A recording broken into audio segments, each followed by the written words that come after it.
Please subscribe to my channel.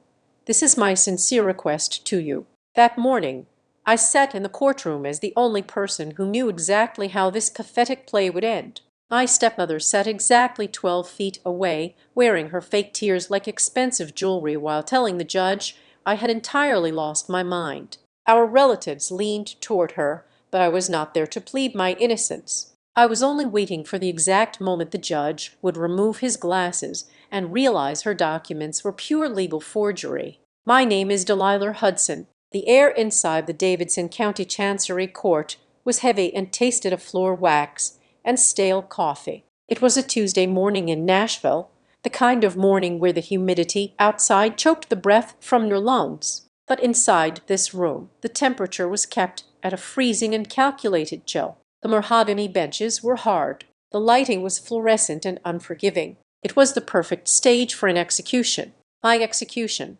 Sabrina Vale Hudson sat exactly 12 feet to my left. My stepmother. She wore a modest navy dress. The fabric was expensive, but the cut was designed to make her look smaller and more fragile than she actually was. She was applying for a temporary emergency conservatorship over me. The legal term sounded clinical, but the translation was simple. She wanted the court to declare me mentally unstable. She wanted the judge to strip away my autonomy. More specifically, she wanted to rip the voting rights for Hudson Terminal Holdings right out of my hands. Her lawyer was Dean Arston. He stood at the podium like a priest delivering a eulogy for someone he secretly despised. His suit was tailored to an inch of its life. His voice was a practiced baritone designed to project reason and deep sorrow. He began painting the portrait of my supposed madness. I listened to Dean drone on about my father, Graham Hudson. He spoke the name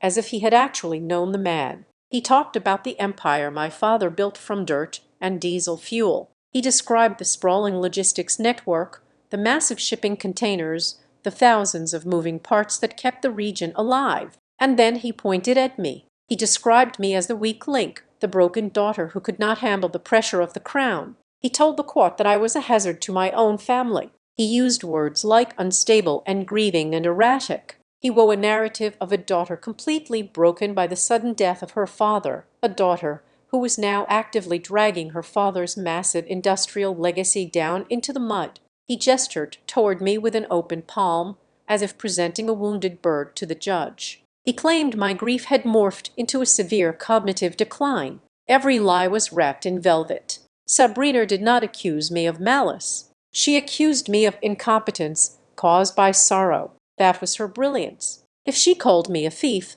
I could show bank statements. By calling me crazy, she forced me to prove a negative. How do you prove your mind is entirely your own when the people who are supposed to love you are swearing under oath that it is gone? I did not blink. I did not shift my weight. I sat perfectly still with my hands folded neatly in my lap. The leather chair squeaked if you moved, so I simply stopped moving. I focused my eyes on the edge of the judge's desk. Sabrina took over. She did not need a podium. She spoke directly from her seat, leaning forward to ensure the judge could see the precise glisten of moisture in her eyes. It was a masterclass in maternal panic. She lowered her voice to a tremulous whisper that somehow carried perfectly across the quiet room. She told the judge about the dates I had supposedly forgotten. She recounted a fabricated Tuesday where I wandered the house looking for my father. She listed the bills she claimed I had missed, the water bill, the property tax notices.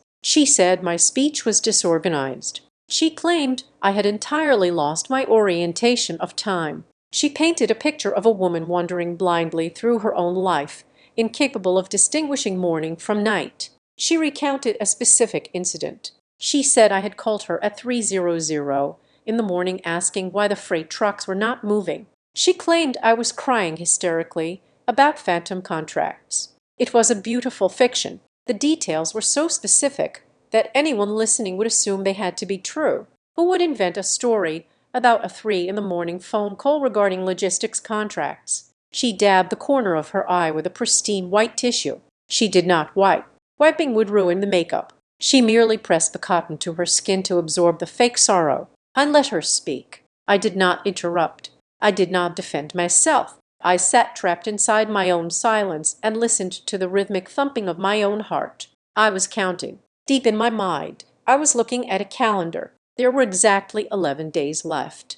11 days until the final reasoning vote for the family freight yard took place. That was the only timeline that mattered. Everything happening in this room was a calculated distraction designed to separate me from that single upcoming moment. Sabrina needed me legally paralyzed before the 11th day arrived. I allowed my gaze to drift toward the gallery behind the wooden railing. The audience had been carefully curated. Sabrina had brought her own cast of supporting characters to sell the tragedy. Aunt Marcy sat in the second row. She had her hands clasped tight against her chest, radiating a toxic mixture of pity and morbid curiosity. Beside her sat my two cousins, looking suitably somber. They were wearing dark colors as if attending a second funeral. A few seats down was one of the senior board members from Hudson Terminal Holdings. His presence was a tactical strike. Sabrina wanted the company leadership to witness my alleged mental collapse firsthand.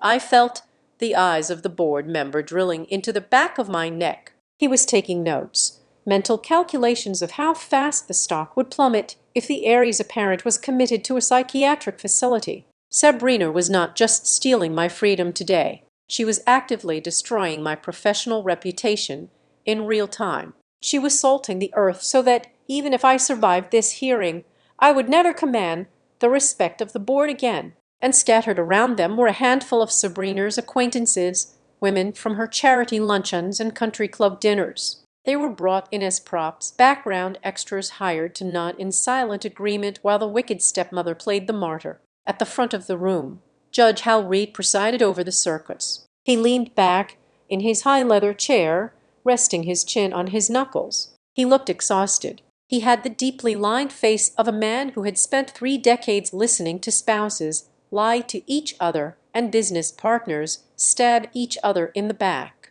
His eyes darted between Sabrina and me. He maintained a cold and impenetrable neutrality. He gave nothing away. He just listened to the poison spilling into the record. The air in the room grew tighter. The pressure was building. Everyone was waiting for the snap. They were all waiting for me to break. They wanted me to burst into tears. They wanted my voice to shake. They wanted me to stand up and scream that Sabrina was a liar. They prayed for me to lose my temper and slam my fists against the table. Any sudden movement or loud denial would be the final nail in my coffin. An emotional outburst would be immediately classified as hysteria. If I fought back with anger, Sabrina would win the war in exactly 3 seconds. She would look at the judge with terrified vindication and the gavel would fall. I could feel Aunt Marcy holding her breath. I could see Dean Arston shifting his weight, ready to interrupt my breakdown. Sabrina looked at me with wide,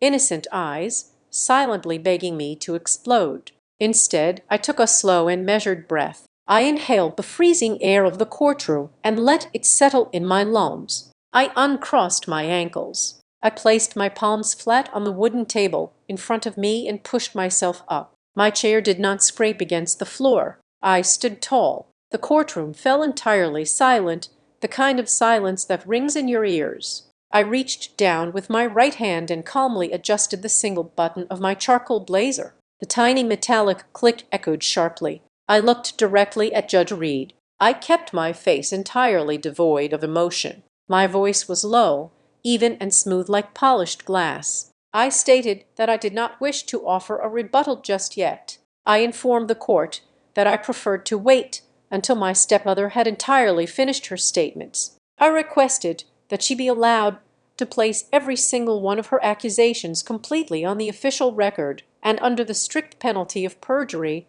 before I spoke a single word in my own defense. The silence shattered into a tense and heavy vacuum. Sabrina stopped breathing. For a fraction of a second, the mask slipped. Her perfectly manicured hand twitched on the table. Her eyes darted rapidly toward Dean Arston, searching for a life raft. The tremulous victim routine vanished, replaced instantly by the sharp, panicked glare of a predator, realizing the trap they built was suddenly facing the wrong direction. It was the very first time she faltered, and we both knew it. I am 33 years old, and my childhood was not defined by soft lullabies or neighborhood playgrounds. My earliest and most vivid memories are permanently coated in the thick metallic scent of motor oil, heavy machinery, and raw diesel exhaust. While other little girls were being read fairy tales before bed, I fell asleep to the rhythmic, distant thumping of massive freight loaders echoing in my ears through the open window. My father built his sprawling empire entirely with his own callous hands and a stubborn, absolute refusal to ever accept defeat. He transformed a rusting, forgotten loading dock on the gritty, undesirable edge of Nashville into a monstrous beast of transfer yards and industrial warehouses. Dinner in our household was never served at 6:00 sharp like a normal family. Dinner was served whenever the final 18-wheel truck of the evening safely cleared the outbound Wade station. We ate cold roast beef in the dimly lit kitchen while he spread thick grease-stained transport contracts across the table, tracing the complicated national logistics routes with the back of a silver pen. I learned how to read by sounding out the bold names of national shipping conglomerates printed on the sides of corrugated metal boxes. That was the unshakable foundation of my entire life, a foundation built strictly on poured concrete, reinforced steel, and honest, exhausting sweat. Then that solid foundation cracked right down the middle. I was away at college, buried deep in heavy economics textbooks, when the phone rang with the devastating news. A brain aneurysm does not give you any polite warnings. It does not negotiate for more time or allow you to say goodbye. It just takes everything in a single violent instant. My mother was standing by the kitchen counter making coffee one minute and completely gone the next. Her sudden tragic absence left a vast echoing void in our home. It created a deep structural fissure in the plaster of our family dynamics that no amount of expensive wallpaper or fresh paint could ever truly cover up. My father did not know how to process the devastating loss of the only woman he had ever truly loved. So he threw himself entirely into the shipping company, trying desperately to pave over his immense grief with fresh black asphalt and endless warehouse expansion files. The house grew incredibly silent and unbearably cold for a very long time. Exactly 2 years later, that heavy, suffocating silence was finally broken by the sharp, authoritative click of designer heels against our polished hardwood floor. Sabrina Vale stepped into our fractured lives and completely changed the atmospheric pressure of every room she entered. She used to work in high-end residential home staging for luxury real estate markets. That specific profession made perfect sense to me because her entire existence was an exercise in carefully curated optics and psychological manipulation. She possessed an uncanny, almost terrifying ability to walk into a dull, lifeless room and instantly make everyone believe their lives were a little bit more beautiful just because she aimed her perfectly white smile in their direction. But she did not bring actual genuine warmth to our grieving home. She brought a floorless magazine-ready presentation. She ruthlessly replaced the worn, comfortable furniture my mother had chosen with sharp, modern, minimalist pieces that looked absolutely stunning in photographs, but felt completely impossible to sit on comfortably. Sabrina never once set foot on the actual dirt of the freight yards. The gravel, the mud, and the industrial dust would have ruined her expensive designer shoes and offended her delicate sensibilities. But she understood a fundamental, brutal truth about how power operates in the modern American corporate landscape. She knew that true power does not always lie inside the sterile glass walls of a corporate boardroom. More often than not, it lives in the intimate, dimly lit setting of a private dining room. Sabrina meticulously took complete control of our entire social perimeter. She orchestrated the lavish investor dinners at our home, serving ridiculously expensive imported wines and effortlessly commanding the flow of the evening conversation. She completely took over my father's calendar, acting as the ultimate velvet-roped gatekeeper. If a senior logistics executive, a city politician, or even an old family friend wanted to reach Graham Hudson, they had to successfully navigate through the polite but ironclad maze of Sabrina's social schedule. She managed him not as an equal life partner or a loving husband, but as a highly valuable corporate asset to be fiercely protected from outside influences. Under her careful direction, we became the picture-perfect modern American family, draped heavily in vast wealth and privilege, masking our deep, unresolved emotional traumas with polite dinner party conversation and perfectly tailored clothes. Despite the luxurious facade of the massive estate where Sabrina hosted her endless charity galas, the true crown jewel of our family wealth was not the house itself. The real prize was a massive stretch of ugly, uneven dirt and gravel located in East Nashville. 38 acres of prime industrial freight yard to an untrained outsider driving past. It merely looked like a depressing wasteland of stacked shipping containers, overgrown noxious weeds, and rusted chain-link fences. But the city of Nashville was expanding at a violent, unprecedented speed. A new major commercial transit line and highway expansion were being aggressively proposed by the city planners right alongside our southern property boundary. We were waiting on a critical city council rezoning vote that was rapidly approaching. If the local government approved the zoning change, that ugly patch of dirt would instantly transform into an absolute gold mine. The valuation of the land would multiply exponentially overnight, reaching figures that could rival major corporate acquisitions. It was exactly the kind of staggering generational wealth that makes perfectly rational people lose their minds and turn viciously on their own blood. My father was a man built of heavy machinery and unbreakable logistics, but his physical heart was rapidly failing him. He went into the top-tier hospital for a highly complex heart valve replacement surgery, and the medical complications immediately began to cascade one after another. But before the sterile hospitals, the glowing heart monitors, and the endless white rooms took over his final exhausting days, he did something very quietly and very deliberately. He picked up his phone and called his private estate attorney, bypassing the firm Sabrina usually recommended. He secretly restructured all the critical inheritance documents and the living trust. He knew exactly the kind of ambitious, ruthless woman he was married to, and more importantly, he knew exactly what I was fully capable of handling. He left Sabrina the sprawling luxury house and a remarkably generous financial allowance to ensure she would never have to work a single day for the rest of her natural life. But the shipping company was his true life's work and legacy. The voting rights for the massive corporate holdings and the absolute final decision-making power over those 38 acres of dirt were legally bound to me and me alone. He tried his best to keep it a complete secret, but a massive house run by someone as calculating as Sabrina Vale has no true secrets. One quiet evening, while my father was resting heavily medicated upstairs, Sabrina slipped quietly into his private locked study.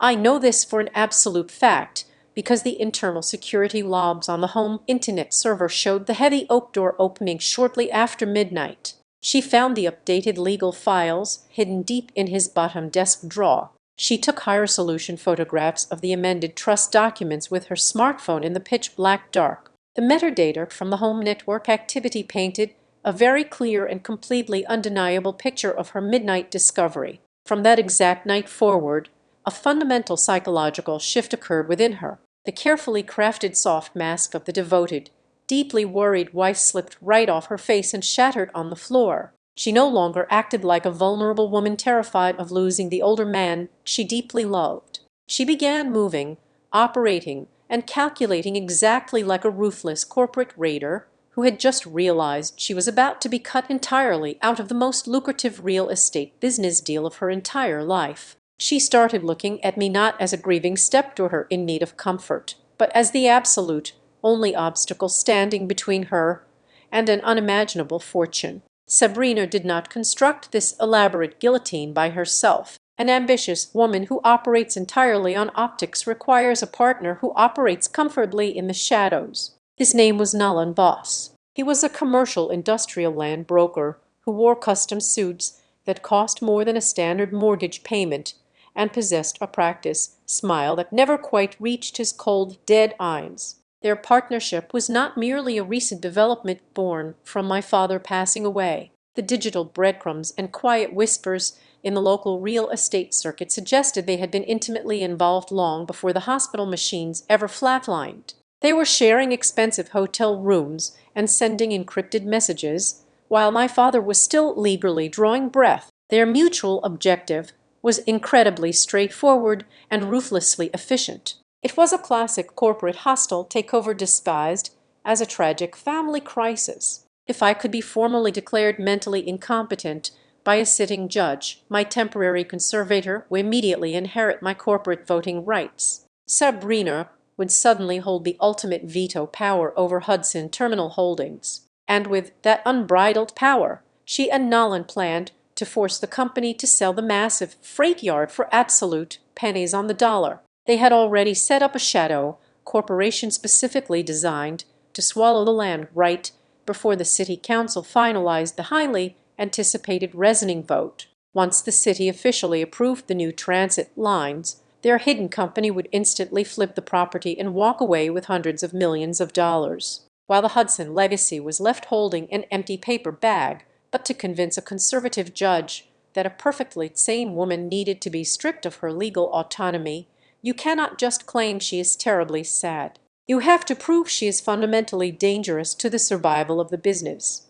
Sabrina needed to manufacture a severe financial crisis. She needed the corporate ledgers to look like they were violently bleeding out under my new supposed leadership. To accomplish this grand illusion, she began systematically siphoning cash directly out of the primary operating fund. She did not take massive blaring sums that would instantly trigger an external bank audit. She bled the accounts using 1,000 tiny deliberate cuts. She established a network of 3 completely fabricated shell companies. She named them Red Hollow Environmental, Pine Harbor Site Control, and Slate Anchor Advisory. The names were brilliantly boring. They sounded exactly like the kind of tedious bureaucratic vendors a massive industrial shipping yard relies on every single day to keep the gates open. Sabrina and Nolan funneled hundreds of thousands of dollars out of the family business by disguising the theft as routine operational expenses. Red Hollow Environmental submitted heavy monthly invoices for toxic soil remediation and chemical spill cleanup. Pine Harbor Site Control billed us continuously for perimeter security upgrades and high-tech surveillance monitoring that simply never existed. Slate Anchor Advisory charged exorbitant retainer fees for federal transportation compliance consulting. If an auditor glanced quickly at the balance sheets, everything looked perfectly normal. Heavy industry requires heavy maintenance. A single payment of $45,000 for a comprehensive soil toxicity report does not raise any immediate red flags when your company parks hundreds of leaking diesel trucks on top of a giant dirt lot. But Sabrina did not stop at simply stealing the cash reserves. She needed the internal financial damage to reflect directly onto my daily management skills. So she began intentionally sabotaging the mundane administrative machinery of the company. She intercepted the incoming mail and purposefully delayed our quarterly state tax payments. She buried small but critical vendor invoices at the bottom of her locked desk drawers, causing our local supply accounts to fall into immediate delinquency. She let the monthly utility bills for the secondary storage warehouses sit unpaid until the final disconnect notices were officially printed and mailed out. When the senior company accountants generated the monthly internal reports, the resulting picture was absolutely disastrous. The cash reserves were mysteriously draining away. The vendors were angry and threatening to halt services. The state government was sending aggressive penalty notices for late taxes. And who was sitting at the top of the organizational chart while the ship was supposedly sinking? I was the grieving daughter who had just been handed the heavy keys to the kingdom. Sabrina successfully created a thick paper trail that painted me as a grossly negligent manager who was entirely overwhelmed by the responsibilities of the business. Financial sabotage was only the first half of her grand strategy. The second half required a complete psychological assassination of my character within our own family circle. She took fragments of my genuine grief and twisted them into a terrifying narrative of a woman completely losing her grip on reality. If I sat quietly on the back porch staring at the trees because I missed my father, Sabrina would whisper to the housekeeper that I was experiencing severe catatonic episodes. If I forgot where I placed my car keys after a totally sleepless night, she documented it as an alarming cognitive lapse. She dug through my old text messages, taking completely innocent complaints about being tired or stressed, and presented them entirely out of context as undeniable proof of my mental unraveling. She weaponized the very normal tears I shed in the days immediately following the funeral, turning them into hard evidence of chronic emotional instability. She began orchestrating deeply concerning lunches with our extended family members. She would sit across from Aunt Marcy at an expensive downtown bistro, ordering sparkling water and leaning in close with a perfectly rehearsed look of absolute agony on her face. She would lower her voice and confess how terrified she was for my well-being. She would tell them how I was wandering the large house at all hours, how I was speaking in disjointed, nonsensical sentences, how I was slowly slipping away from the real world. Late at night, she would make frantic, tearful phone calls to my cousins and the company board members. She played the part of the desperate, loving stepmother who was watching her family crumble and did not know how to stop the bleeding. Her voice would break at the exact right moments. She sounded so virtuous. She sounded so incredibly brave. She convinced every single person in our social orbit that she was not trying to steal my rightful inheritance. She convinced them she was stepping up to actively save me from myself. She made them completely believe that stripping me of my civil rights was an act of profound maternal mercy.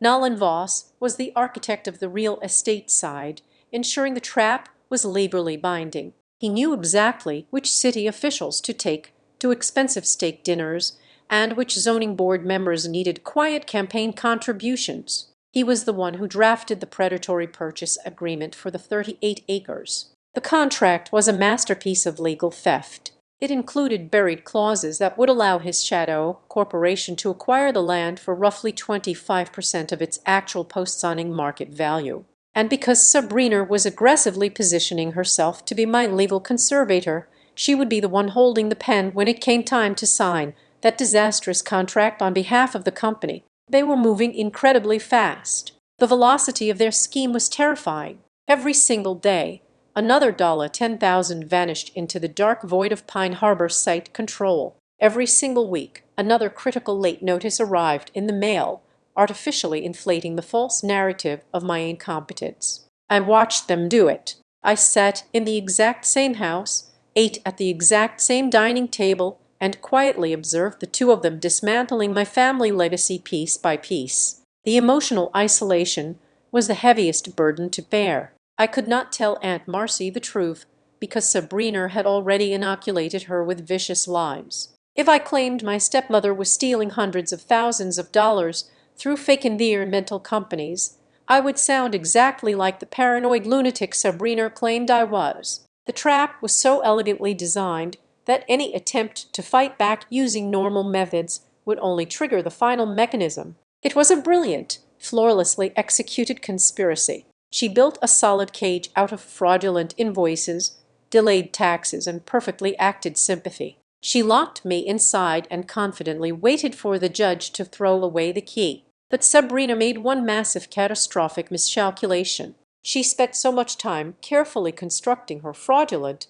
financial empire that she never bothered to look into what I actually did for a living before my father passed away. She assumed I was just a quiet, unassuming girl who wore dark sweaters and worked a boring, repetitive office job. She truly believed I was an easy, soft target who would simply collapse under the immense weight of her coordinated attacks. The profound irony of her entire plot was almost poetic. She spent months creating a complex maze of shadow corporations, fake invoices, and hidden bank transfers in order to convince the entire world I was going crazy. She had absolutely no idea that the quiet woman she was trying to manipulate was a seasoned professional in the exact field of forensic financial tracking. She was desperately trying to drown me in an ocean of fake paper, completely unaware that I had spent my entire adult life learning exactly how to breathe underwater. Sabrina looked at me and saw nothing but a dull gray shadow. She saw a quiet woman who preferred dark charcoal sweaters, flat shoes, and staying entirely out of the spotlight. She saw someone who spoke softly at family gatherings and never once argued over the dinner bill. In her eyes, my daily job was nothing more than tedious administrative filler designed to keep a spinster busy. She thought I was just a basic paper pusher who stared blankly at glowing spreadsheets until 5:00 in the afternoon and then went home to a quiet, empty room to water my house plants. To someone like my stepmother, whose entire existence revolved around loud, aggressive displays of wealth and ruthless social dominance, a quiet woman was immediately synonymous with a weak woman. She fundamentally misunderstood the very nature of my silence. She thought my silence was the complete absence of a spine. She did not realize my silence was a deeply cultivated and highly dangerous professional asset. I was not a simple filing clerk. I was the senior data integrity lead at Peregrine Ledger Group. We were a highly specialized invisible corporate intelligence firm that dealt exclusively in electronic discovery, forensic document tracking, and digital fraud investigation for massive high-stakes corporate litigation. When a major international chief executive officer suspected his own chief financial officer of embezzling $50 million through complicated offshore accounts, they did not call the local police department. They called my specific team. My entire professional life was dedicated to hunting ghosts hidden deep inside the machine. I spent my days dissecting invisible metadata, pulling apart encrypted server logs, and finding the microscopic digital fingerprints that arrogant thieves always leave behind. I knew exactly how to resurrect completely deleted emails from dead hard drives. I knew how to track a single fraudulent wire transfer through a dozen foreign banking systems. I was an apex predator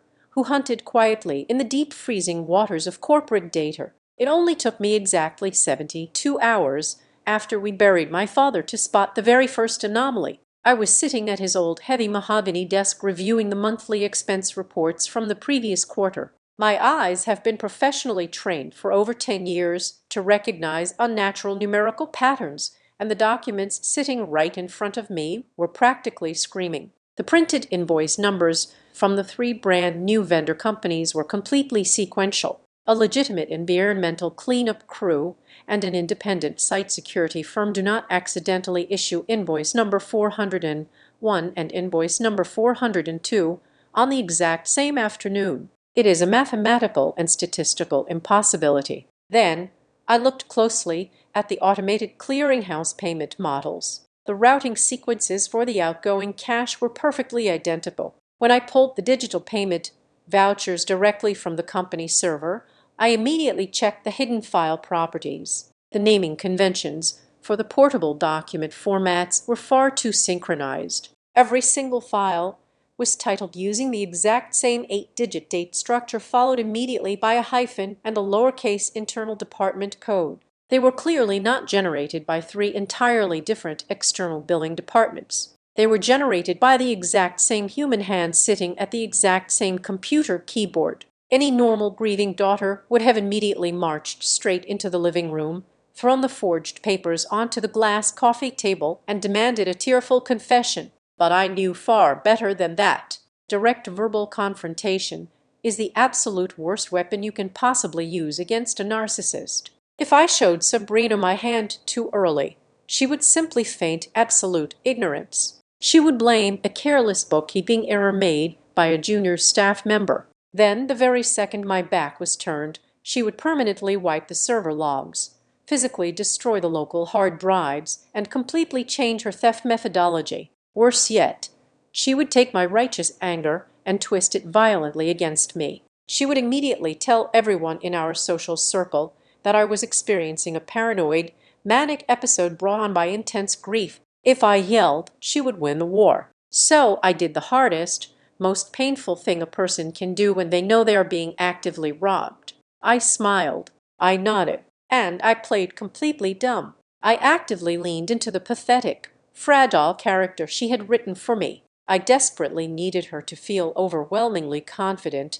because a confident criminal is always a sloppy criminal. I quietly packed up my personal belongings and moved completely out of the massive family estate. I leased a tiny cramped apartment on the dreary industrial side of town. I stopped driving the expensive luxury sports utility vehicle my father had bought me and intentionally purchased an old, rusted sedan that sputtered violently whenever it idled. I completely cut off all outward signs of my usual consumer spending. I stopped getting my hair professionally cut. I wore baggy, wrinkled clothing. I wanted the entire world to look at me and see a deeply broken woman who was rapidly shrinking away from reality. The more I retreated into this pathetic, miserable shell, the bolder Sabrina became with her fraudulent bank transfers. She truly thought I was too depressed to even open my own mail, let alone audit a multi-million-dollar freight company. During the bright hours of the day, I was the tragic broken daughter.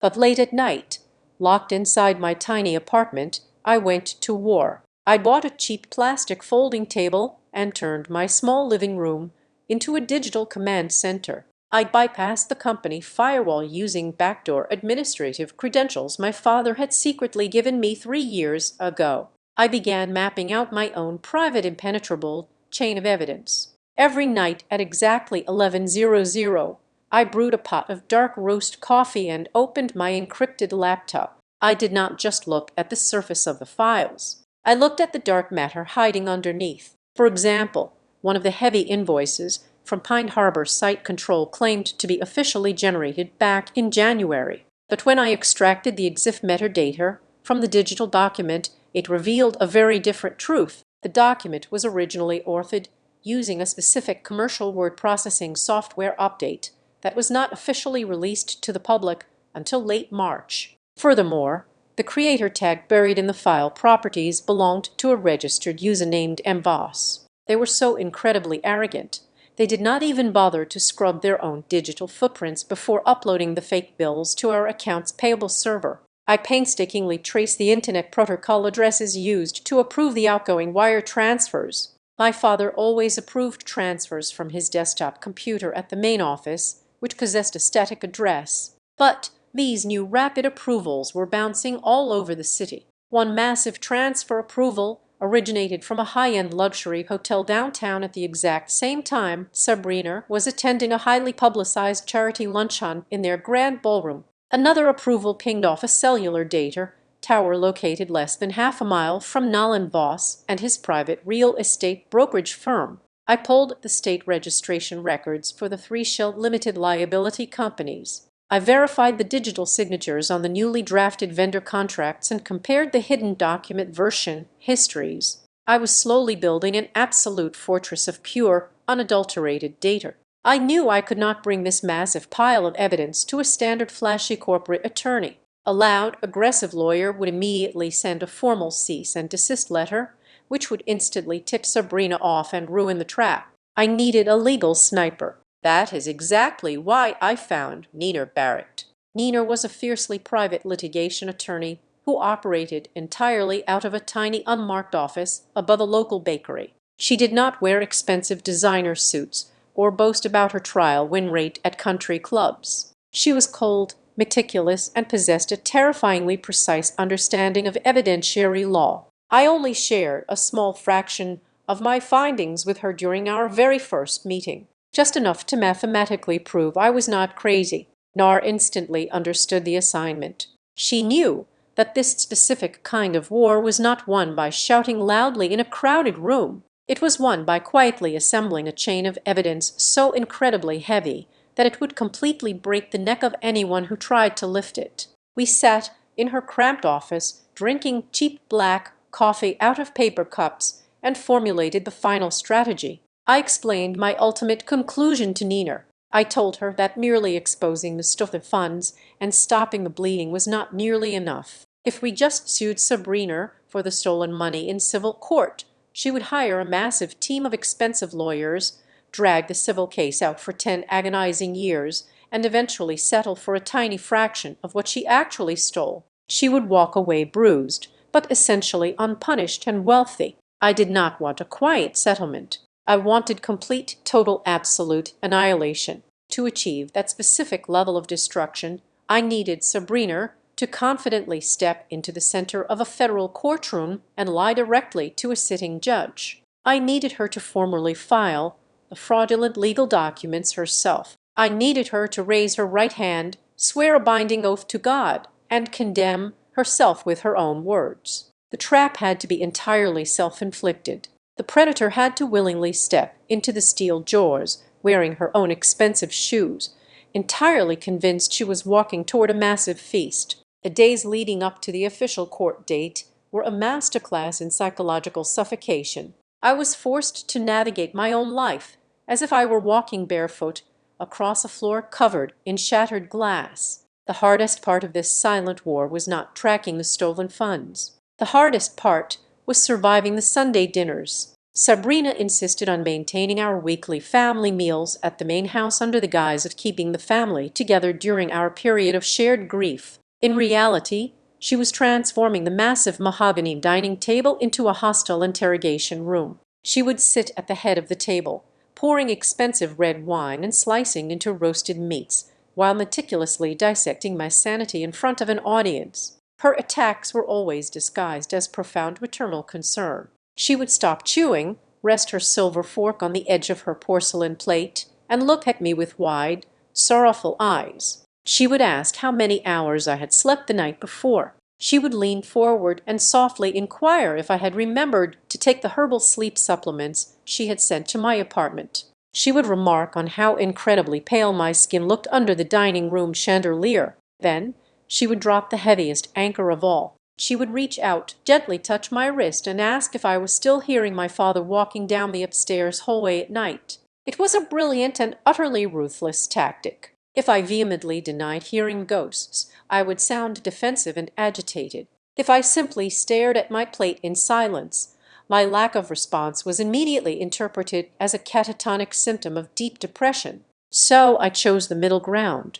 I offered weak, uncertain smiles. I mumbled vague answers about being tired. I let my shoulders slump. I gave her exactly the kind of pathetic, broken performance she desperately needed to validate her narrative. But Sabrina did not rely solely on her own theatrical performances. She enlisted professional mercenaries. Dr. Peter Solis was a prominent figure in the local high society circuit. He was a psychiatrist who spent far more time attending wealthy charity galas than he ever did sitting in a clinical office treating actual patients. Sabrina had served on 3 different philanthropic hospital boards with him, without ever conducting a single formal medical evaluation, without ever sitting alone with me in a quiet room, and without ever asking for my comprehensive medical history. Dr. Solis began generating formal letters of professional concern. He based his alarming written observations entirely on the carefully curated anecdotes Sabrina fed him over expensive lunches. He drafted letters suggesting I was exhibiting severe signs of prolonged complicated grief disorder and acute cognitive dissociation. He used heavy clinical terminology to describe a woman he had only briefly spoken to while standing near an open bar at a country club fundraiser. His medical license gave Sabrina the exact weapon she needed to legitimize her gossip. She made sure those informal but terrifying notes found their way into the hands of our extended family. The isolation was absolute, and it was suffocating. Aunt Marcy began calling my cellular phone every single afternoon. Before my father passed away, Marcy and I used to talk about the stock market and city politics. Now she spoke to me using the sickeningly sweet, high-pitched tone you would use to address a frightened toddler. She would ask why I had eaten for lunch and tell me to make sure I drank enough water. Other cousins and distant relatives followed the exact same pattern. They treated me like a piece of incredibly fragile crystal that was already vibrating at the exact frequency required to shatter. No one asked me about the shipping company. No one asked me about the upcoming city council rezoning vote. They had all completely accepted the premise that my brain was broken and I was no longer capable of participating in the adult corporate world. Playing the role of the passive victim was the most exhausting labor I have ever undertaken in my entire life. I had to swallow every single instinct I possessed. When Sabrina told a blatant lie about my behavior in front of the family, I had to bite the inside of my cheek until I tasted copper to keep from screaming. I nodded when I was told to nod. I smiled weakly when I was expected to smile. I offered absolutely zero resistance. My total compliance made Sabrina arrogant. She became so incredibly confident in her own script that she stopped looking for the strings I was quietly pulling behind the curtain. But the internal toll was devastating. While I played the hollow ghost during the daylight hours, the nights were a brutal physical battle. I suffered from crippling insomnia. I would lay awake in my cramped apartment, staring at the water stains on the ceiling while my heart hammered violently against my ribs. At 3:00 in the morning, the panic would set in. The sheer weight of what I was attempting to pull off would press down on my chest until I could barely draw a breath. There were countless nights where I stood in the middle of my small kitchen, gripping the edge of the counter with white knuckles, fighting the overwhelming urge to completely destroy the room. I wanted to sweep the dishes onto the floor. I wanted to drive straight to the massive family estate, kick down the heavy front door, and scream the truth into Sabrina's perfectly made-up face. I was running on empty, fueled entirely by adrenaline and cold black coffee. Then, one rainy Tuesday night, everything finally shifted into crystal clear focus. I was sitting at my cheap plastic folding table, surrounded by scattered digital forensic reports. I had retrieved a heavy cardboard box of my father's old personal electronics from the company storage facility earlier that week. Inside was an outdated tablet computer he had stopped using nearly 2 years ago. The screen was cracked and the battery was completely dead. It took me nearly 3 hours of carefully splicing charging cables and bypassing outdated security protocols to force the ancient machine to power up. I was not looking for anything specific. I was merely performing a routine data sweep out of sheer desperate habit. I accessed his old local email client. It had not synced to the internet in over 18 months. Deep inside the drafts folder, hidden beneath dozens of unsaid replies to shipping contractors, I found a single incomplete message addressed to his private estate attorney. I sat alone in the dark, listening to the rain beat against the thin glass of my apartment window and read the words my father had typed. The message was brief, and it carried the weight of an absolute revelation. He wrote that his health was failing faster than the doctors were willing to admit. He instructed his attorney to ensure the trust was ironclad regarding the East National property. Then came the final sentence, a sentence that made my breath catch in my throat. He explicitly wrote that if Sabrina ever attempted to force a premature sale of the freight yard before the final city rezoning vote took place, I was to delay the transaction at all absolute costs. I read those words over and over again. My eyes burned and my vision blurred, but I refused to let the tears fall. That single unsent draft changed the entire landscape of the war. For weeks, I had believed my father was simply a naive old man who had been completely blinded by a beautiful, manipulative woman. I thought he had rewritten his trust merely as a standard financial precaution. But this hidden digital fragment proved something entirely different. He knew he had seen the quiet, monstrous greed lurking beneath her perfectly tailored dresses and bright smiles. His realization had simply arrived far too late for him to fight the battle himself. He was not just trying to protect a lucrative piece of real estate. He was trying to protect me. He knew exactly what she was capable of doing to secure that staggering wealth, and he had intentionally built a legal fortress around me right before he died. He handed me the shield and the sword because he knew I was the only one in the family strong enough to actually wield them. The crippling anxiety that had been suffocating me for weeks instantly evaporated. The heavy, crushing weight in my chest dissolved, leaving nothing but cold, calculated clarity. I finally understood the absolute truth of my situation. This was not a tragic story about a greedy, grieving widow trying to steal a few extra dollars from the family accounts. This was a highly orchestrated, hostile domestic takeover. It was an aggressive psychological assassination campaign meticulously wrapped in the soft, comforting language of maternal pity. Sabrina wanted to erase my entire existence and replace it with a profitable narrative of insanity. I carefully backed up the drafted email onto a secure encrypted drive. I turned off the cracked tablet and sat in the dark silence of my apartment. I was no longer exhausted. I was no longer afraid of the upcoming court date.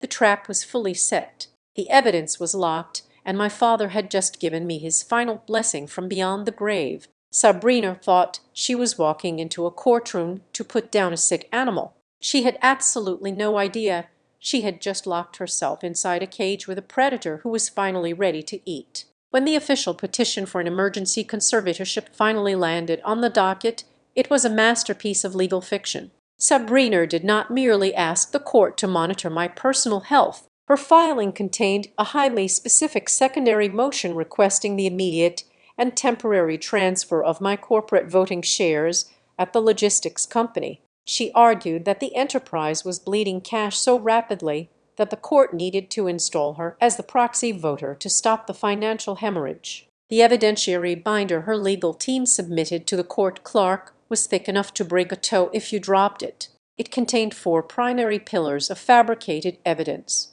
The first was a heavily doctored financial summary outlining the massive sudden cash losses I was allegedly causing. The second was a digital audio drive containing heavily spliced recordings of my telephone calls designed to make my voice sound frantic and disjointed. The third was a formal affidavit from Dr. Peter Solis packed with dense, terrifying medical terminology about my supposed cognitive collapse. But the absolute crown jewel of her filing was the fourth pillar. It was a document titled, "As an Emergency Power of Attorney." It claimed my father had signed it shortly before his hospital admission, granting Sabrina the overriding authority to manage the business assets if I ever proved incapable. A lesser attorney would have immediately panicked upon seeing that mountain of paper. A flashy corporate lawyer would have immediately called a press conference or filed a dozen loud, angry counter-motions screaming about fraud. But Nina Barrett operated on a completely different frequency. She did not waste a single drop of ink complaining about the injustice of it all. Instead, she picked up her scalpel. She utilized incredibly narrow, legally binding subpoenas directed at specific Internet service providers and corporate registry offices. She bypassed the loud arguments and went straight for the structural integrity of the documents themselves. We sat in her small bakery-scented office and began pulling the threads one by one. Our first target was the trio of ghost vendors draining the company accounts. We pulled the original articles of organization filed with the Secretary of State. All 3 limited liability companies were registered on the exact same Tuesday afternoon. They all utilized the exact same registered agent. But Nenner dug deeper into the boring administrative filings. She pulled the mandatory commercial liability insurance certificates for the 3 vendors. They were exact carbon copies of each other down to a specific bizarre typographical error regarding water damage on the 4th page. We traced the physical mailing address forms. It was not a warehouse. It was a tiny metal postal located inside a failing strip mall. We ran the property records for that strip mall and found it was owned by a subsidiary holding company entirely managed by Noem Voss. The financial theft was now undeniably linked directly to Sabrina's real estate broker. But the financial fraud was only the warm-up act. The real blood was found inside the emergency power of attorney document. Sabrina and Dean Arston had submitted a beautifully printed PDF file to the court complete with my father's signature. The date printed next to the signature was allegedly 2 weeks before his fatal surgery, but paper lines. Digital forensics do not. Nina filed a quiet sealed motion compelling the opposing counsel to provide the native electronic file for standard evidentiary review. When they complied, thinking it was merely a routine procedural request, they handed us the murder weapon. I ran the native file through my forensic extraction software. The hidden metadata told a very different story than the printed ink. The digital creation date of the file was exactly 6 days after my father took his final breath. You cannot draft a legally binding contract when you are already buried under 6 feet of dirt. Furthermore, the machine authoring the file left a permanent digital fingerprint. The document was not created on my father's home computer. It was authored and saved on a desktop terminal officially registered to the private internet network of Arston and Pike Legal Group. The realization that the document originated directly from Dean's law firm changed the entire weight of the battlefield. Up until that exact moment, I had assumed Dean Arston was simply a highly paid, arrogant attorney who blindly believed the sweet lies his beautiful client was feeding him. Lawyers are often manipulated by their own clients. It is a common professional hazard, but the digital fingerprint proving the forgery was cooked right inside his own office meant he was not a pawn. He was an active, malicious co-conspirator. He was risking his entire legal career, his license to practice law, and his own freedom to help Sabrina steal my inheritance. That level of risk meant Noem Voss had likely promised Dean a massive hidden percentage of the final real estate flip. The sheer greed infecting the people around me was absolutely breathtaking. They were all circling the massive East Nashville freight dirt like starving vultures entirely willing to destroy my life for a piece of the meat. The arrogance of their operation was staggering. They were moving so incredibly fast to secure the land deal before the resoning vote that they became unforgivably sloppy with their administrative details. We found another glaring error buried in the supporting affidavit. One of the sworn statements corroborating the timeline of the power of attorney was officially stamped by a local notary public. The physical stamp looked perfectly legitimate at first glance, but Nenner, being the meticulous predator she was, cross-referenced the notary commission number with the state database. The license for that specific notary had officially expired 4 months prior to the date written on the document. The stamp was completely legally void. But the single most chilling discovery did not come from a computer server or a state registry. It came from Nar simply reading the text of the emergency power of attorney out loud. She was pacing across her small office reading the specific clauses when she suddenly stopped dead in her tracks. She lowered the paper and stared blankly at the wall. She read a specific phrase out loud again. It stated that the transfer of power was necessary due to an immediate danger to asset dissipation in the respondent's best interest. I asked her what was wrong with the sentence. She slowly looked at me and explained that the phrasing was completely unnatural for a standard corporate succession document. Business attorneys do not write like that. That specific combination of words was highly proprietary judicial language. It was the exact kind of obscure, heavy terminology a sitting chancery court judge uses when drafting a highly restrictive sealed protective order regarding contested estates. It did not read like a contract. It read like someone had illegally accessed a private judicial template from a completely different restricted case and hastily copied and pasted the heavy legal jargon into our family document to make it sound more official. A cold thrill ran down my spine. This was the fatal flaw. If we presented this evidence immediately in a pretrial motion, Dean Arston would instantly recognize the danger. He would claim a paralegal made a terrible filing error. He would quietly withdraw the forged documents, apologized to the court, and pivot to a different legal strategy. The trap would snap shut on empty air. I looked at Nenner and told her we were going to bury the forensic reports. We would not include a single word about the metadata, the expired notary, or the copied judicial phrasing in our official response brief. We were going to let Sabrina and Dean walk into that courtroom completely unchallenged. We needed them to physically hand those documents to the judge. We needed Dean to confidently argue their absolute validity on the permanent court record. We needed Sabrina to raise her right hand and swear to God that her dead husband had signed that specific piece of paper, because once they did that, the entire nature of the war would instantly transform. It would no longer be a messy domestic dispute about a grieving daughter and a concerned stepmother fighting over a freetard by submitting a manufactured document containing stolen judicial language. They were elevating their crime. They were about to commit an act of absolute brazen disrespect directly against the integrity of the court itself. And there is nothing a seasoned judge hates more than a lawyer who thinks they are smart enough to use the court's own words to commit a robbery right inside the courtroom.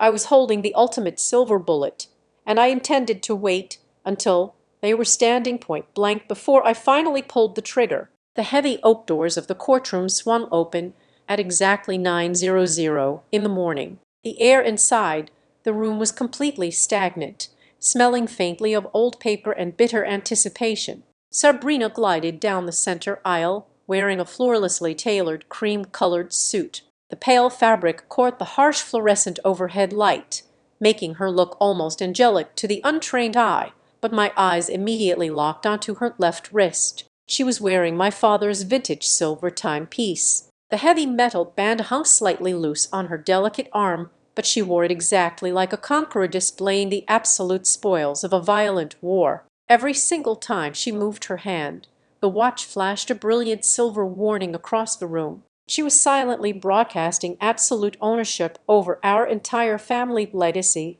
before anyone had even spoken a single word into the official record. Dean Arston approached the wooden podium with the slow, reluctant, heavy steps of a man allegedly carrying a terrible moral burden. He meticulously arranged his expensive leather binder, snapping the metal ring shut with a sharp echo. He looked up at Judge Hal Reed with an expression of profound manufactured sorrow. His opening statement was a masterclass in hypocritical piety. He began by explicitly stating that absolutely no one in the family wanted to be standing inside this courtroom today. He painted the entire proceeding as a tragic, unavoidable necessity forced upon a loving stepmother. He claimed that taking legal action against me was completely tearing his client apart. But out of deep, profound familial love and absolute financial responsibility, Sabrina was forced to beg the court for immediate intervention. He did not shout or pound his fist on the wood. He spoke softly,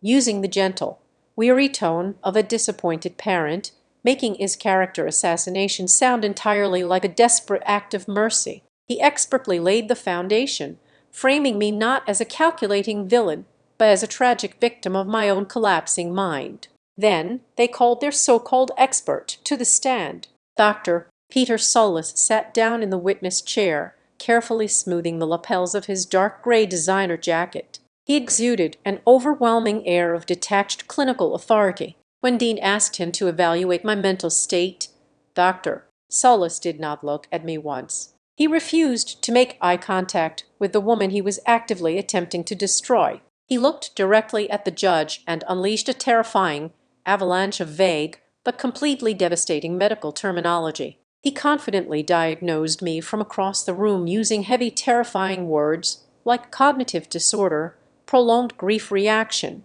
and acute dissociative symptoms. He testified that based on his extensive professional observations, I was suffering from a severe emotional detachment that rendered me completely incapable of making rational daily decisions. He solemnly warned the court that leaving a woman in my highly precarious mental state in charge of a massive logistics empire was a catastrophic financial and physical risk. He painted a terrifying, vivid picture of a fragile mind ready to completely snap under the immense crushing pressure of high-stakes corporate finance. But the doctor was merely the sterile clinical appetizer. Sabrina was the emotional main course. She took the official oath, raising her right hand with practiced grace, and sat down, adjusting the microphone with trembling fingers. She took a deep, shaky breath and began recounting a series of polished, heavily rehearsed little tragedies. She took the incredibly normal, raw symptoms of human grief and weaponized them into undeniable,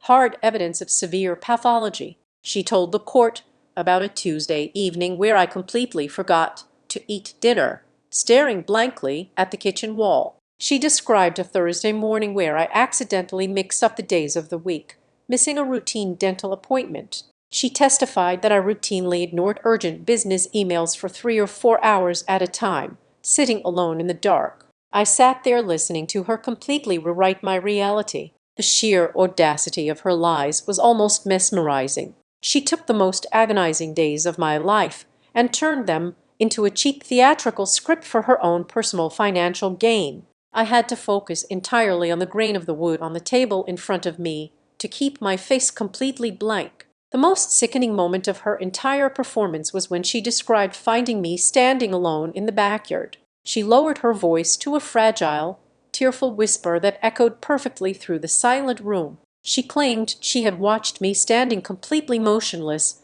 by the old oak tree for over 45 minutes, completely unresponsive to the freezing wind biting at my skin. She made a quiet, private moment of mourning my dead father's sound exactly like a severe, catatonic break from reality. The entire room fell into a dead, heavy silence. You could physically feel the collective oxygen being sucked right out of the space. They were successfully taking every single tear I had shed, every quiet moment I had spent missing my father, and weaving them into a tight, suffocating straitjacket. The gallery behind me believed every single word. I could see Aunt Marcy and my cousins nodding slowly with tragic understanding out of the corner of my eye. The senior board member in the back row was furiously writing notes on a yellow legal pad. They all fully believed I was a derailed train completely crashing off the tracks. Judge Reed sat back in his high leather chair, slowly steepling his fingers together.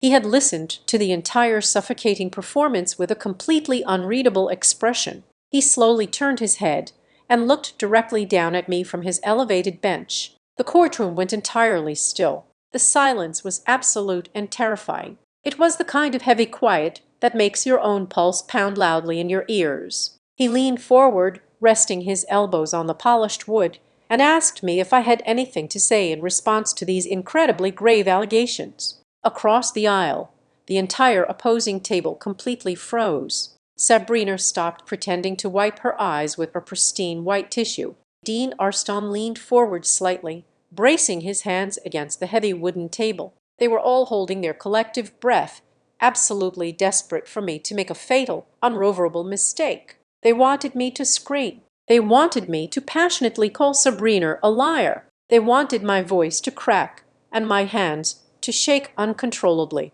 Any sudden burst of righteous anger would instantly validate the doctor's diagnosis of emotional instability. They were praying for a fiery public explosion to permanently seal my fate. I did not give them fire. I gave them absolute freezing ice. I stood up slowly, pushing my chair back without making a single sound. I did not rush the movement. I took a slow, deliberate breath, letting the cold air fill my lungs completely before I opened my mouth. I looked past Sabrina, past her expensive lawyer, and focused entirely on the judge. My body language was perfectly rigid. I kept my hands resting casually by my sides, displaying absolutely zero physical tension. My voice was incredibly calm, flat, and entirely devoid of any recognizable human emotion. I addressed the court with the precise, calculated tone of a machine reading a corporate bank ledger. I told the judge that I respectfully requested permission to structure my formal response in 3 highly specific consecutive layers. I stated that I would first address the missing money. Second, I would address the professional credibility of the medical witness. And third, I would address the physical documents currently sitting on his desk. The sheer mechanical coldness of my response sent a visible ripple of deep confusion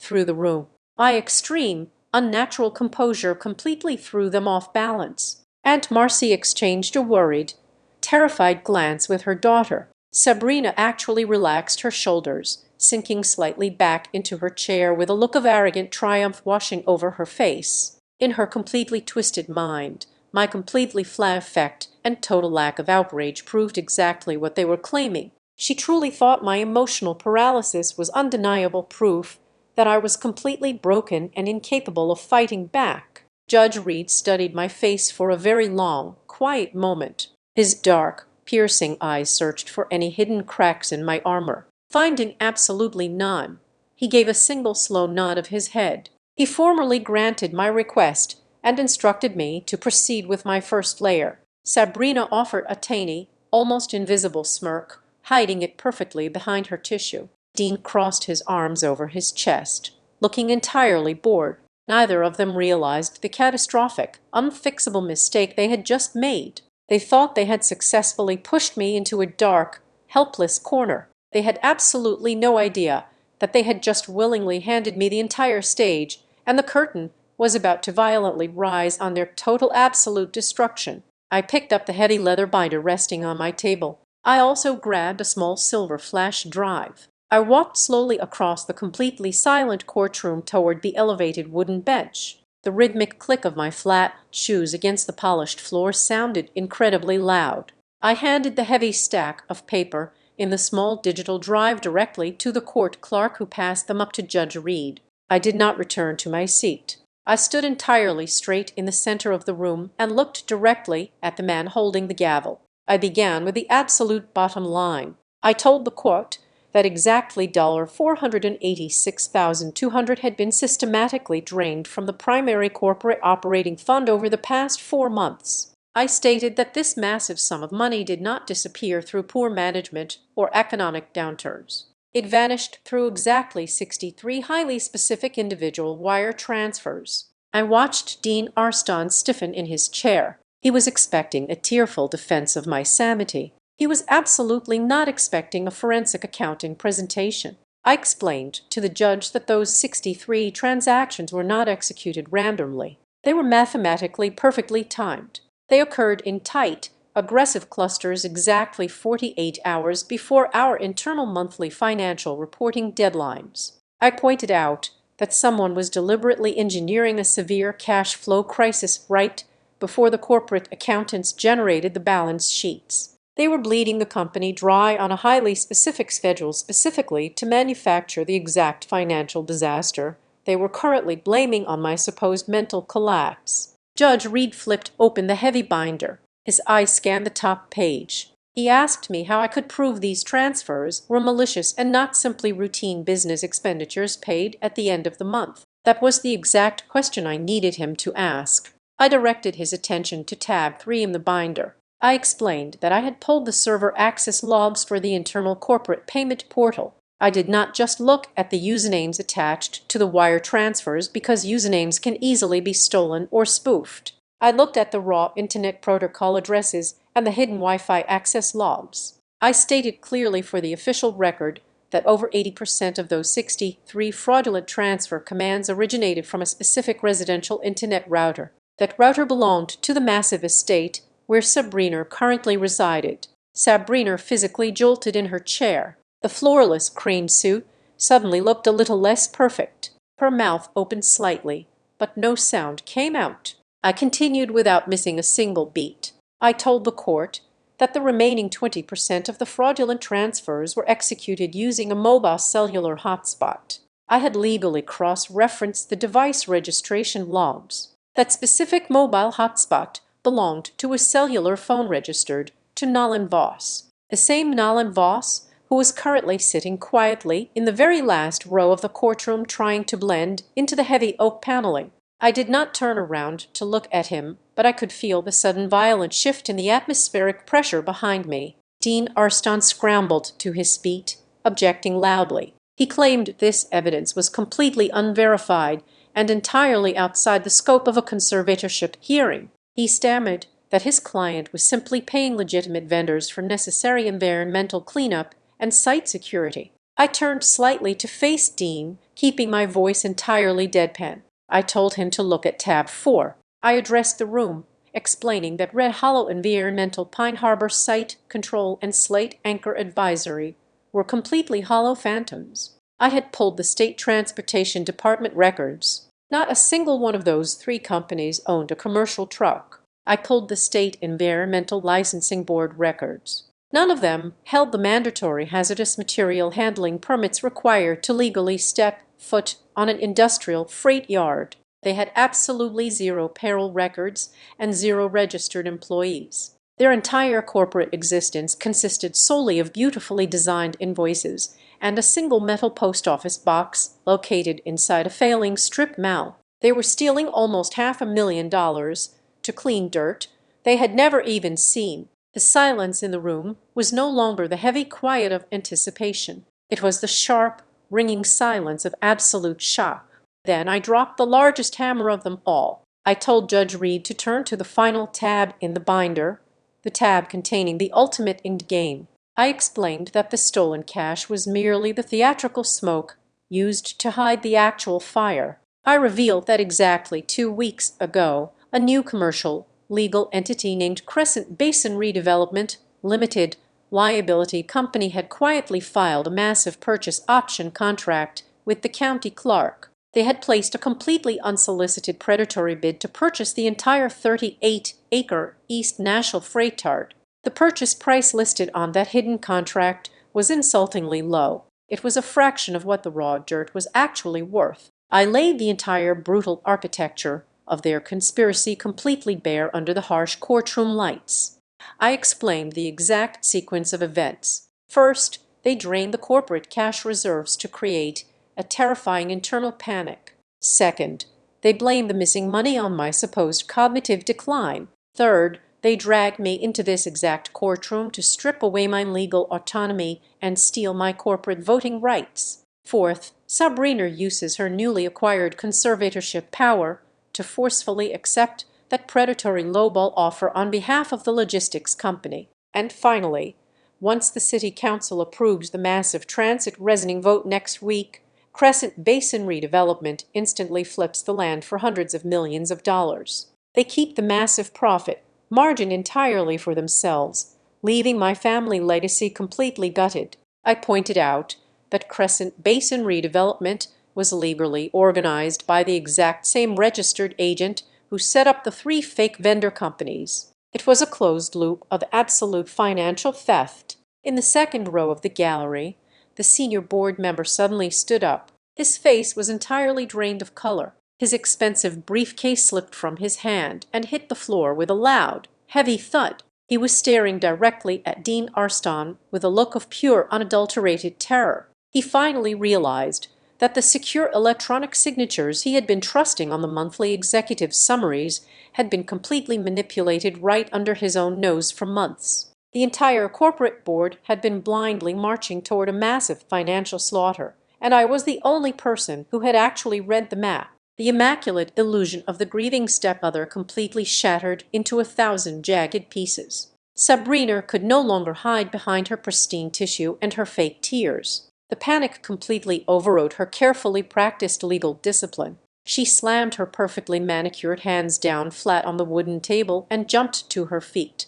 She screamed at me across the room. Her voice was shrill and vibrating with absolute raw fury. She completely abandoned the soft, fragile tone she had used all morning. She yelled that I was an ungrateful, paranoid child who did not understand how the real world worked. She pointed a shaking finger at my face and shouted into the official court record that my father had actively wanted her to step in. She screamed that Graham knew I was too weak to run an empire, and he specifically wanted her to protect the company from my pathetic emotional decisions. She thought her anger sounded righteous. She thought she was defending her own honor, but all I heard was the sharp metallic click of the trap finally snapping shut on her own leg. Judge Reed slammed his heavy wooden gavel down twice, demanding absolute order in his courtroom. The sharp echoing cracks forced Sabrina to stop screaming, but she remained standing, her chest heaving heavily as she glared at me with pure venom. I did not flinch. I did not raise my voice to match hers. I simply let her words hang in the freezing courtroom air. She had just publicly claimed, under the strict penalty of perjury, that my father had wanted her to take control and bypass my authority. She had just explicitly tied her entire moral and legal justification directly to the desires of a dead man. She had just willingly, completely, unforced, opened the heavy iron door for the final devastating blow. I turned back to the judge and stated that my stepmother had just made a very bold claim about my father and his final wishes. The echo of Sabrina screaming that Graham wanted her in control was still vibrating violently against the cold walls. I let the silence stretch for exactly 10 seconds. I wanted every single person in the room to fully digest the absolute magnitude of her arrogance. Then I shifted my entire focus away from the stolen cash and aimed my weapon directly at her primary motive. I told the court that we did not need to guess what my father wanted because he had written his exact intentions down himself. I instructed Judge Reed to look at the next exhibit in the binder. It was a certified physical print out of the recovered digital draft I had pulled from his old broken tablet. I read my father's own words aloud to the quiet room. I read the specific sentence where he explicitly warned his estate attorney that Sabrina possessed a highly dangerous tendency to liquidate incredibly valuable family assets for quick, immediate cash. I read the exact, unyielding clause where he legally mandated that absolutely no portion of the East Nashville freightyard could be sold or transferred under any circumstances until after the city council finalized the resoning vote. He knew her true terrifying nature long before his heart failed. He intentionally built a massive legal firewall to block her out. And he trusted me entirely to hold the line. That was the real reason she desperately needed me. Declared mentally incompetent today, she was completely locked out of a multi-million-dollar payday, and I was the absolute only person holding the keys to the vault. Sabrina slowly sank back down into her wooden chair. Her face was completely drained of its fake righteous anger, leaving behind nothing but a pale, sickly terror. I did not stop there. I turned my body slightly to face the witness box. Dr. Peter Solis was gripping the armrests of his chair so tightly his knuckles were completely white. I asked the court to carefully examine the financial records regarding the good doctor. I pointed out that a standard independent medical evaluation is typically billed through a licensed medical clinic or a formal hospital administration department. However, The heavy invoice for his incredibly detailed psychological assessment of my character was never processed by any actual medical facility. Instead, it was paid directly out of a private philanthropic charity fund completely controlled by Sabrina. She did not pay for a medical diagnosis. She explicitly purchased a customized hit piece using tax-deductible charity money. Dr. Sullis opened his mouth to object, but I immediately cut him off by directing the judge to the next page in the forensic binder. I stated that the terrifying clinical language he used to describe my supposed dissociative breakdown was remarkably eloquent. It was so eloquent, in fact, that it matched almost word for word with a free online training template designed for first-year college psychology students studying standard grief responses. I had run his official sworn medical affidavit through a standard academic plagiarism checker. Entire heavy paragraphs were lifted directly from the internet, without a single grammatical alteration. I watched the highly prestigious doctor visibly shrink in his seat. His immaculate professional reputation was completely disintegrating right in front of the entire gallery. He was nothing but a highly paid actor reciting stolen internet lines. Dean Arston scrambled frantically from his chair, shouting a rapid sequence of loud, aggressive objections. He threw his hands in the air, claiming I was wildly speculating and conducting an unauthorized cross-examination without following proper legal procedure. His voice was entirely stripped of its smooth, professional baritone. He sounded like a desperate, cornered animal fighting for its life. I kept my eyes entirely fixed on Judge Reed and spoke right over Dean. I told the judge that opposing counsel was entirely correct to be angry and panicked because we had finally arrived at the absolute most dangerous document in the entire room. I instructed the judge to turn to the emergency power of attorney. This was the exact document Sabrina and Dean had repeatedly used as the entire moral and legal foundation for this hostile courtroom proceeding. It was the specific piece of paper that supposedly gave her absolute control over my entire life. I calmly explained that a certified forensic document examiner had completely dismantled the digital file they submitted. I laid out the brutal, indisputable facts. The signature belonging to my father was not signed with a physical pen. It was a digital image perfectly cropped from an old mundane warehouse lease contract from exactly 5 years ago. Someone had used standard commercial photo editing software to seamlessly paste that old signature onto the new emergency power of attorney. Even worse, the hidden metadata embedded deep inside the file proved conclusively that the document was completely generated and saved exactly 6 days after my father was officially pronounced dead by the hospital. Dean slammed his hands down hard on his table. He shouted wildly that the metadata was somehow corrupted. He stammered frantically that his highly respected law firm would never engage in criminal document manipulation. He was sweating profusely, and his expensive tailored suit suddenly looked like a cheap, ill-fitting costume. I took one final step forward, closing the physical distance between myself and the judge. The entire courtroom felt like it was tilting violently on its axis. The air grew incredibly heavy, dark, and utterly suffocating. I was dialing up the pressure until the very walls felt like they were bleeding. I lowered my voice, speaking with a quiet, absolute certainty that cut cleanly through the desperate noise of Dean shouting. I told Judge Reed that the forged signature and the impossible chronological timeline were not even the most egregious crimes committed in his courtroom this morning. I asked him to examine the highly specific legal phrasing used in the 4th paragraph of their forged document.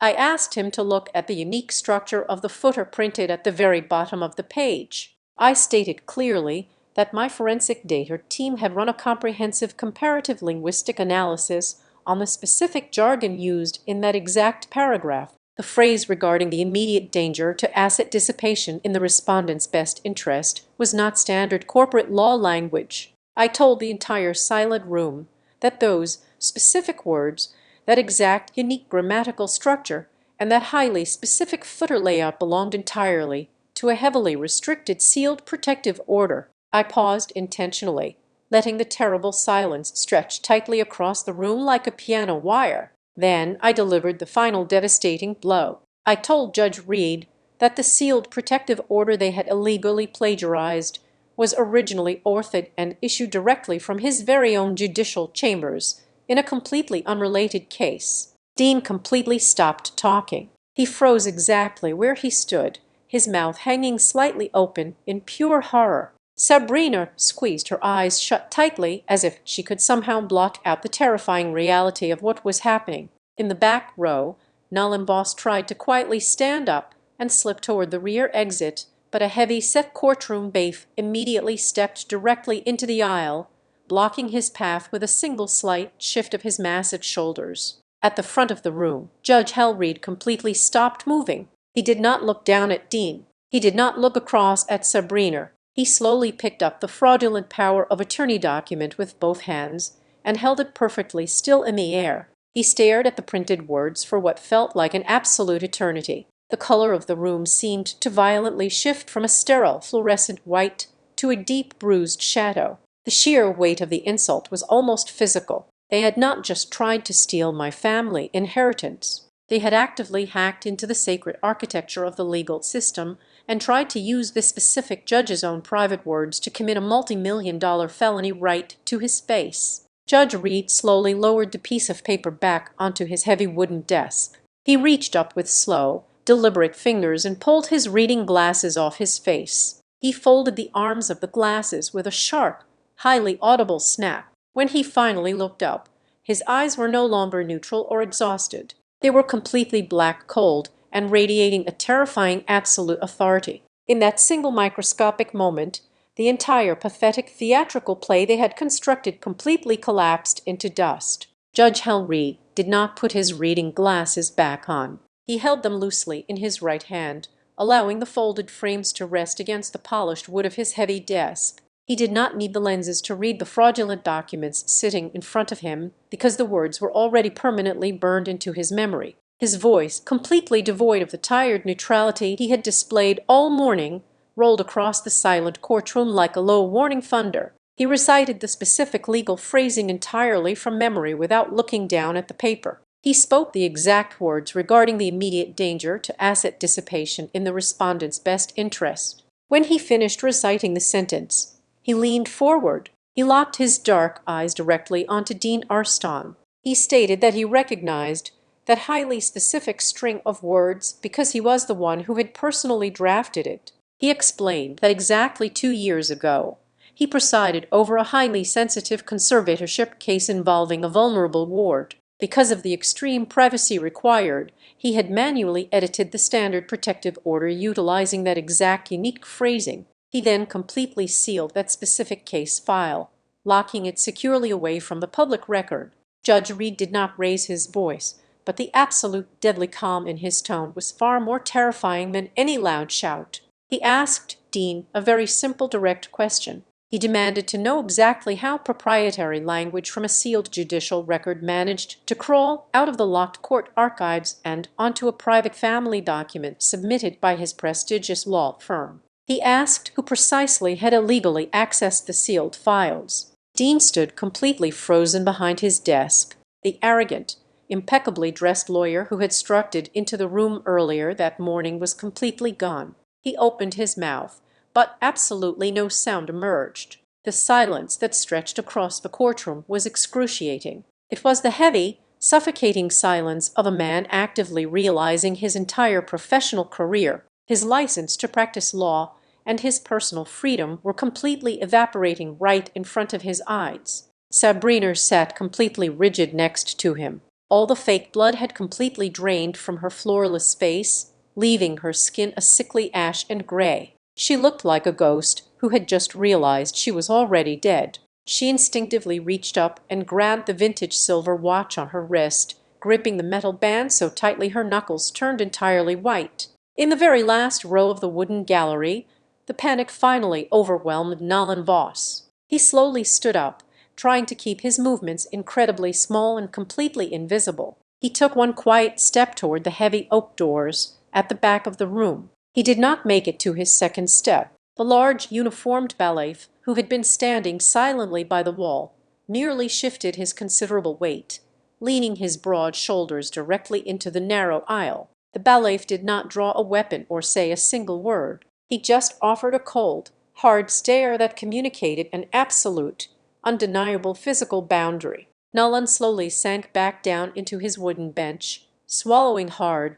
as the invisible trap completely closed around him. Judge Reed did not wait for Dean to miraculously find his voice. The judge had seen absolutely everything he needed to see. He sat up completely straight, radiating the terrifying, unyielding power of the American judicial system. He announced his formal ruling directly into the official court record. He stated with absolute finality that the court found absolutely zero credible medical or behavioral evidence to suggest that I was suffering from any form of cognitive decline. He declared me entirely legally competent and fully capable of managing my own personal and financial affairs. He then picked up his heavy wooden gavel. He stated that the petition for an emergency conservatorship was completely dismissed. But he did not stop there. He added the two most devastating words a petitioner can ever hear in a civil courtroom. He dismissed the case with prejudice. Those two words were a massive iron vault slamming shut forever. They meant Sabrina was permanently barred from ever bringing this specific case or these fabricated allegations before any court ever again. Her beautifully crafted theatrical play was completely cancelled. The gavel cracked down against the sounding block with a sharp, violent echo that made Sabrina physically flinch. But Judge Reed was far from finished. He immediately issued a binding emergency judicial order directing the immediate freezing of all commercial bank accounts remotely associated with Red Hollow Environmental Pine Harbor Site Control Slate Anchor Advisory and Crescent Basin Redevelopment Limited Liability Company. He explicitly stated that those assets were to be completely preserved pending a massive criminal investigation. He looked directly at Sabrina and then at Dean. He announced that he was officially transferring the entire case file, the digital forensic reports, and the forged documents directly to the district attorney. He listed the impending criminal referrals with the methodical precision of an executioner sharpening the blade. He cited perjury, fraud on the court submitting a forged instrument, criminal conspiracy, and gross abuse of the judicial process. He then added a final terrifying layer, noting that because the stolen corporate funds were routed through digital wire transfers crossing state lines, he was also alerting the federal authorities for potential federal wire fraud violations. The courtroom gallery behind me was completely paralyzed. I did not turn my head to look at them, but I could feel the absolute tectonic shift in their collective understanding. My aunt, my cousins, and the corporate board member finally realized the devastating truth. They finally understood that they had not been standing righteously beside the stable matriarch and praying for the crazy, broken daughter. They had willingly stood on the absolute wrong side of the battlefield, blindly supporting a ruthless actor simply because she cried prettier tears. They had actively participated in my psychological torture until the hard, undeniable forensic evidence violently forced their eyes wide open. The formal hearing adjourned, leaving a trail of absolute destruction in its wake. I walked out of the heavy courtroom doors and stepped into the long, echoing marble hallway. The air out there felt incredibly thin and remarkably clean. Aunt Marcy was waiting for me near the elevators. Her hands were shaking violently. Her eyes were red and completely swollen with genuine tears of deep shame. She stepped forward, her voice trembling as she offered a desperate, fragmented apology. She told me she was so incredibly sorry she had believed the lies. She raised her arms slightly clearly, wanting to pull me into a tight, forgiving embrace. I did not step forward. I kept my distance, keeping my hands completely relaxed by my sides. I looked at her with the exact same cold, steady gaze I had used inside the courtroom. I did not raise my voice, but I made sure my words carried a weight she would never forget. I told her that absolute trust always carries a very specific price tag, and I softly explained that the price becomes devastatingly high when you willingly hand your trust over to someone who views human pity as nothing more than a strategic financial investment tool. I left her standing entirely alone in the marble hallway, her arms hovering uselessly in the empty air. Exactly 11 days later, the highly anticipated city council meeting took place. The massive transit rezoning initiative was officially passed by a unanimous vote. The exact second the mayor signed the zoning ordinance, the market value of the 38-acre East Nashville Freetart completely skyrocketed. It multiplied exponentially, turning my father's heavy dirt into an absolute, unassailable fortune. That was the moment the final brilliant layer of Sabrina's failed master plan became completely clear to the rest of the world. She was never just trying to steal a few hundred $000 in fake environmental cleanup fees. She was not just trying to steal my corporate voting rights. She was desperately trying to steal the actual timing itself. She needed to legally paralyze me before the 11th day arrived so she could swallow the entire future whole. But she failed. The fortune remained exactly where my father had placed it, securely in my hands. I did not win this brutal war because I was the loudest person in the room. I did not win by screaming my innocence or fighting desperately for validation from family members who had already abandoned me. I won because I possessed the absolute discipline to stay completely quiet in the dark. I won because I deliberately allowed Sabrina to inflate her massive, beautiful lie until it grew so incredibly large that even a tired, weary judge could clearly see the greasy fingerprints of absolute forgery smeared all over the sacred language of his own court. Thank you for listening to my story. Please leave a comment letting me know where you are listening from so we can connect and share our thoughts. I invite you to subscribe to the Azad Revenge Stories channel, like this video, and support us by pressing the like button so the story in this video can be heard by many more people. Thanks to all.